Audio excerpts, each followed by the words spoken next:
Devils, Ole Gunnar Solskjaer was either glass half full or glass half empty.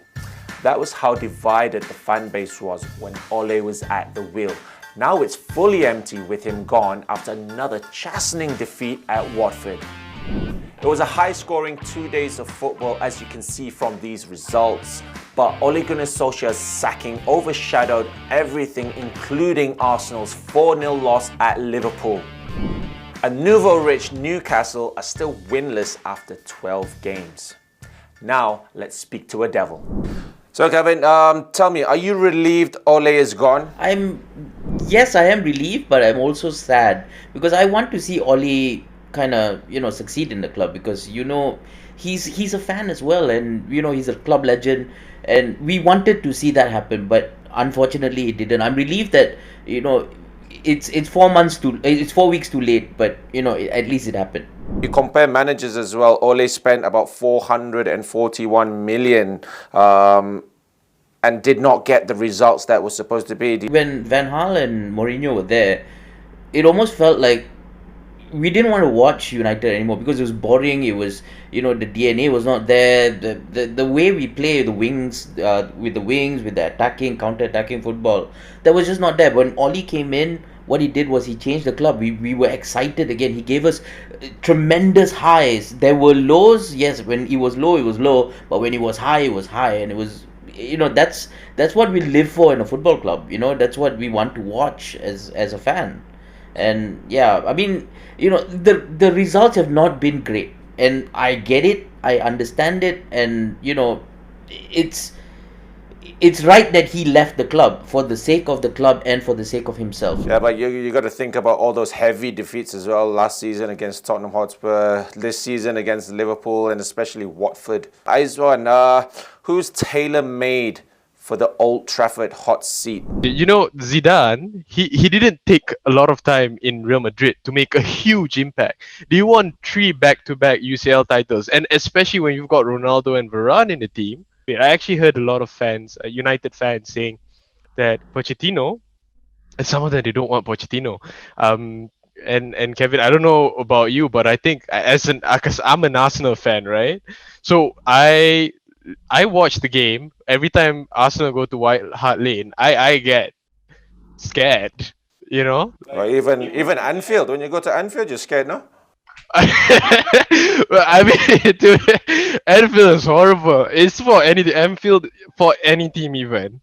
It's horrible. It's just the atmosphere they bring out. And Arsenal, we've not had a good record at Anfield, but for United, there's really just Pochettino, and another person that people may overlook is Ten Hag. He's the Ajax manager, right? He's won 2 titles with them, and they reached the semis with that team.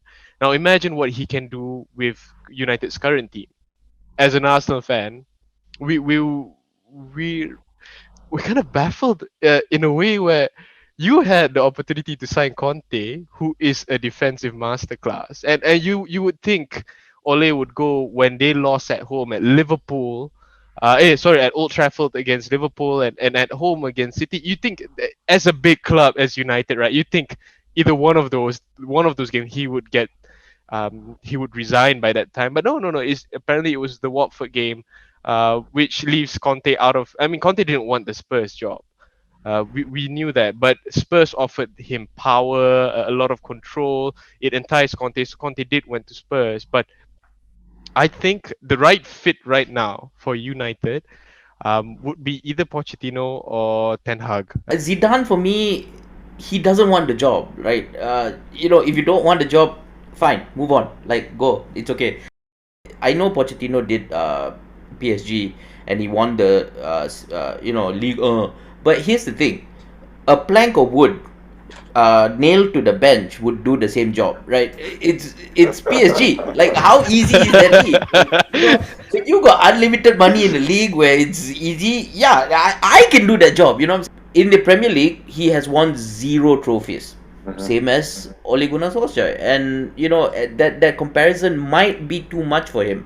Erik Ten Hag, on the other hand, is a different horse altogether. Yes, also the same problems with the comparisons with Ole, where he comes from a lower league. He's won the league, yes, but also Ajax is a big club in a small league. It's also FIFA on easy, I guess. But when it comes, but the thing is, you can see the way he plays, the tactical know-how, and also the patterns of play that he brings to the club and how he develops players, which is what would be invaluable to Manchester United as well, especially with the players that we have.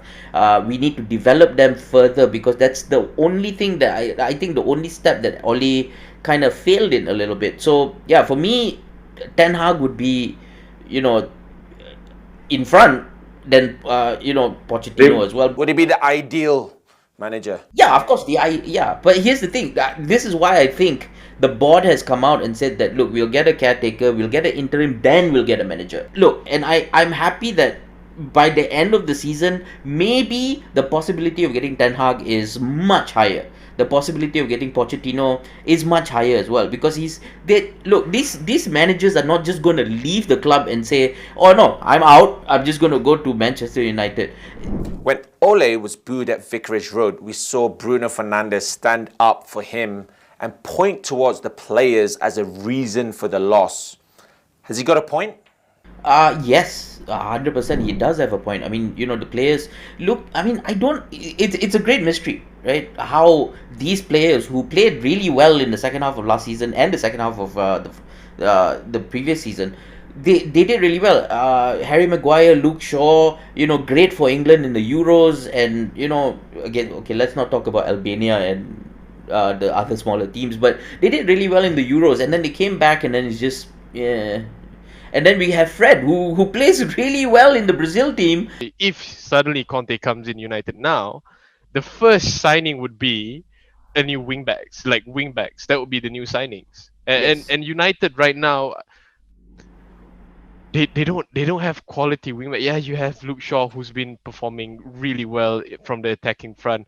Wan-Bissaka, inconsistent. He's inconsistent. He can have great games and low ball games, but that's the thing. I think the thing that United needs most is consistency, and that's where someone like Conte, someone like Mourinho. That's why, even though they played boring football, and I agree with you, it's boring. I hated watching United games when Mourinho was in charge. But even though it was boring football, they did come with a trophy. They did come back with a Yes. trophy, No, I and agree, that but I yeah. don't think Manchester United's board would be in the sense they don't want a touch and go manager.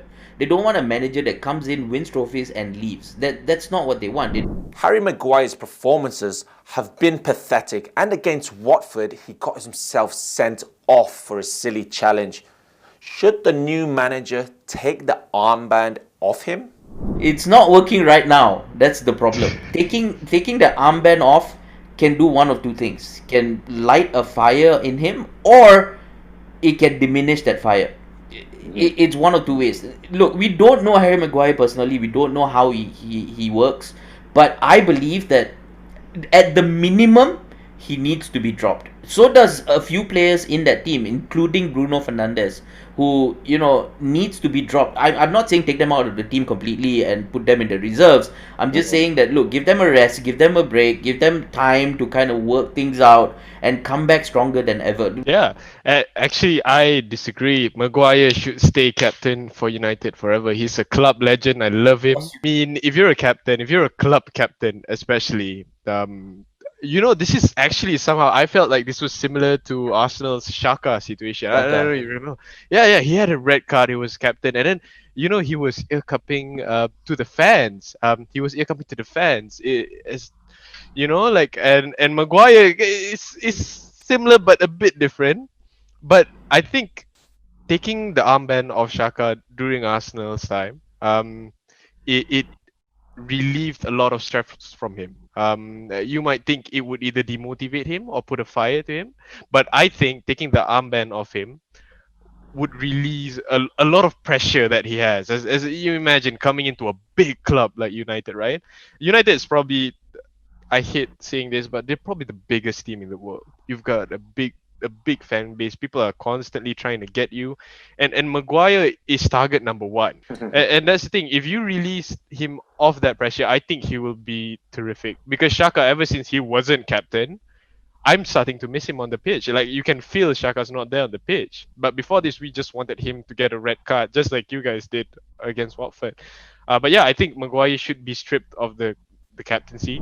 So there you have it. Mauricio Pochettino, Eric Ten Hag, and Zinedine Zidane. 3 names favoured for the Old Trafford hot seat.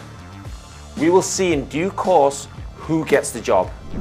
Big game on the weekend, but will Manchester United have a new man in the dugout at Stamford Bridge on Sunday? We shall see.